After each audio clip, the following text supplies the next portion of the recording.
Yes, I was born out there in where the bakehouse is, or it seems a chicken place now, in the front bedroom. I think we come out here from east of town in about 59 or 60. Connie and I, my first wife that I lost, this was pretty rough out here. This 100 acres we're sitting on was in pretty good shape, but the other 272 that's grown to 280, and you tell me why that is, but that's what the surveyors say now.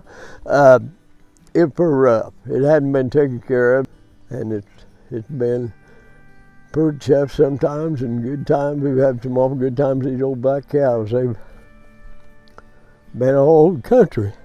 We're now bought another 81 acres over on Cave Road.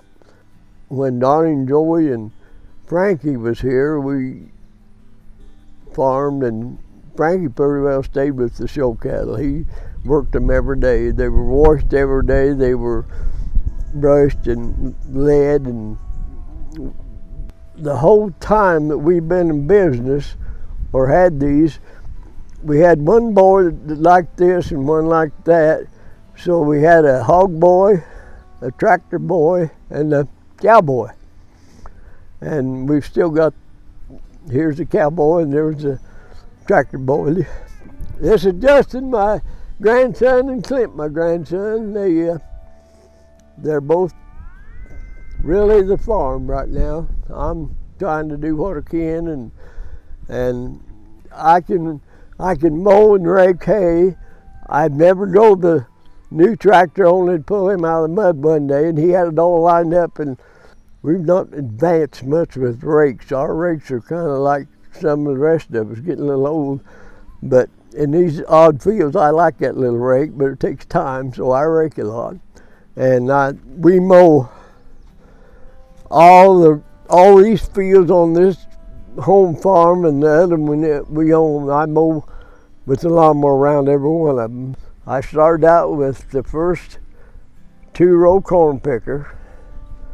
Then I bought an old worn out Massey Harris combine that was a 2-row, and then bought a new John Deere 45, and then I'm going up to this 9670.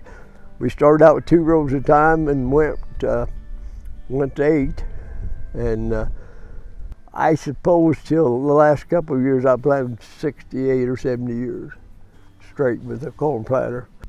Mr. Dick Peden was kind of a guy that I really liked, and he was Mr. No-Till as far as I'm concerned, Monroe County.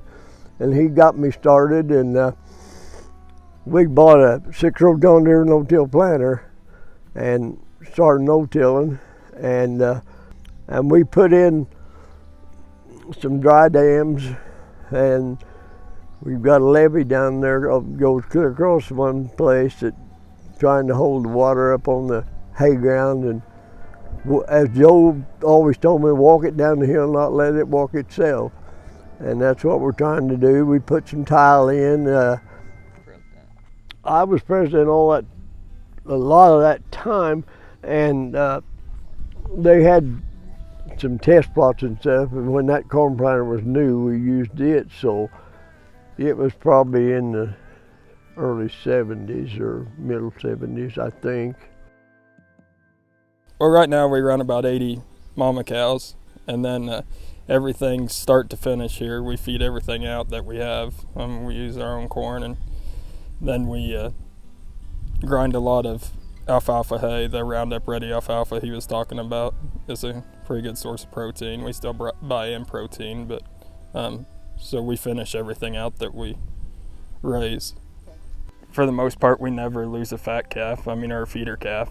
Every now and again something will happen, but all our stuff's always very healthy, and like Papa said, we do take pride in kind of being at the top end of the sale there when we take them to Rockville, but they're all pretty much black-hided, so Papa likes his Angus cows, but yeah, they all got a black background. We had a few red ones. Grandpa Marlin set a few cows out here. He had registered cows back in the dairy days. I forgot we did milk about 70 Holsteins at one time here.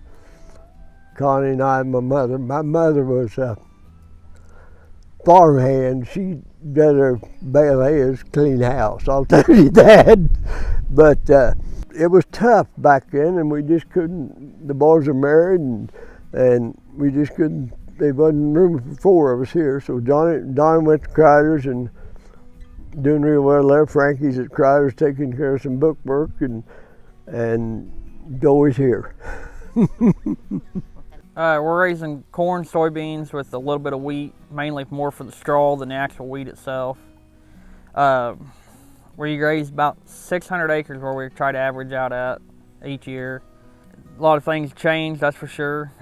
I can even just in my little bit of time remember going from a 15-foot bean head to 25. Running GPS, spraying all of our own stuff. I mean, everything we can do ourselves, we do to lower inputs and play that cash rent game, I guess. We're rotating every year, corn to soybeans, and then on some ground, if we're breaking it out of hay or breaking it, trying to do something with that, we'll put the wheat in there to get it rotated. And then we have went from filling silos to bagging it, and pretty happy with that. Bought a self-propelled chopper. It's an old one, but it's a lot better than what we had at least, or hopefully. We ain't got to use it yet, so we'll find out. We've actually even ran some oats to put back into hay ground. Put some oats in the spring and put some alfalfa, and that's how we got our Roundup Ready alfalfa. And we got 20 acres down right now of second cutting alfalfa. It's all really good stuff. Got some clover in it. If you'd watch him mixing up spray, he mixes the spray and Clint can run out 450 gallons while he's getting it mixed up. I watched him while it's as crazy as a recipe it ever was. I don't know how much stuff they put in, 4 or 5 different things, but they passed me by already. This equipment that we've got with GPS and everything, I know nothing about it. So I just tell them to keep this good equipment, take care of your equipment, take care of your cattle, and take care of your family. Well, I think the biggest thing is each generation goes for something different. And, I mean, you respect the previous generation, what they did, but the next generation is going to bring something else into it. So for us, or at least for me on the grain aspect of it, I'm bringing more technology into it. You know, when he did it, he went from 2 rows to 4 rows and doing the stuff he did, and people thought he was probably crazy. I mean, the older timers thought that trying to farm that much ground, I mean, at one time when you farmed 1,500 acres and the old timers thought they had to have 100, people thought you was crazy. So we're going from, you know, planting stuff with markers and doing that to everything's, I mean, precise as can be, to 1, save money, 2, make it more efficient, and 3, just get a better crop out of it. Everybody lives and learns, but this has been the hardest spring I think that in my lifetime I've seen. I've seen some bad times for 2 or 3 weeks, but I've never seen it.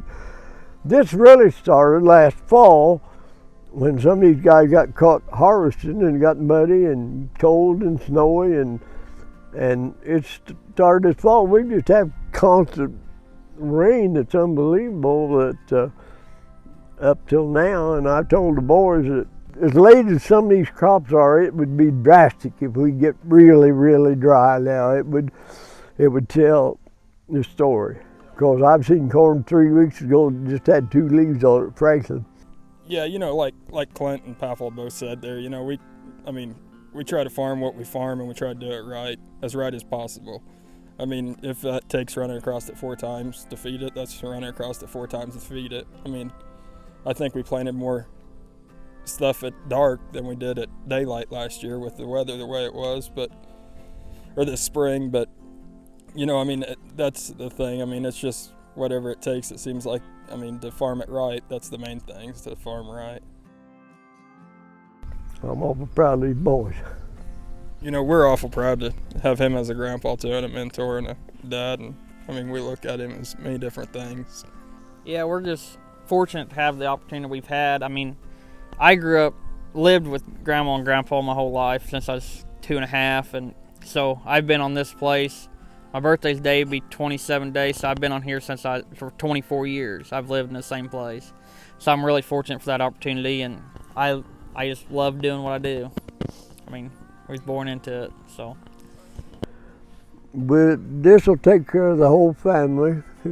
If time comes that they have to help some of their others, I hope there's enough here that can do it. If illness or something runs in part of the family members, well, we'll take care of them, and they will too.